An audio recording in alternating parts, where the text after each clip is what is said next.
যেই চেতনা নিয়ে গণ অভ্যুত্থান হয়েছে, আপনার জনগণ ছাত্র জনতার যে অভ্যুত্থান ঘটেছে, এই ধরনের নৃশংসতা দেখার জন্য নয়। বাংলাদেশের রাজনীতি সেই গুম খুনের রাজনীতিতে আর কখনোই ফিরে যেতে পারবে না।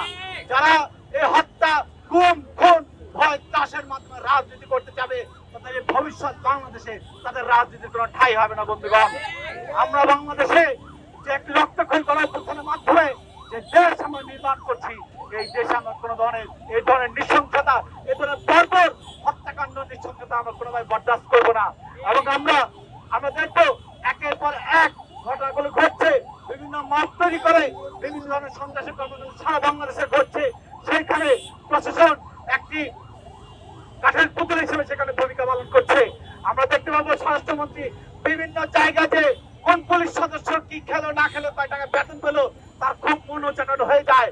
কিন্তু কোথায় কি লাশ পড়ছে, কোথায় দর্শন হচ্ছে, কোথায় কোন ধরনের সন্ত্রাসী কর্মকাণ্ড হচ্ছে, তা নিয়ে তার কোনো মাথা ব্যথা নাই। বন্ধুগণ, আমরা একটা ব্যর্থ একটা স্বরাষ্ট্র উপদেষ্টার কারণে বাংলাদেশে এই ধরনের বিচারের যে বিশৃঙ্খলতা রয়েছে, যে নৈরাজ্যতা রয়েছে, তাই অবশ্যই এই ব্যর্থ স্বরাষ্ট্র উপদেষ্টাকে নিতে হবে এবং একই সাথে ইন্টারিম গভর্নমেন্টকে নিতে হবে। বন্ধুগণ, আমরা বাংলাদেশ ছাত্র ফেডারেশন মনে প্রাণে বিশ্বাস করি, আমরা এই 24 গণ অভ্যুত্থানকে আমাদের হৃদয় ধারণ করি। আমাদের নেতা কর্মীরা এই অভ্যুত্থানে শহীদ হয়েছে, বুকের রক্ত ঢেলে দিয়ে আমরা এই গণ অভ্যুত্থান সংগঠিত করেছি।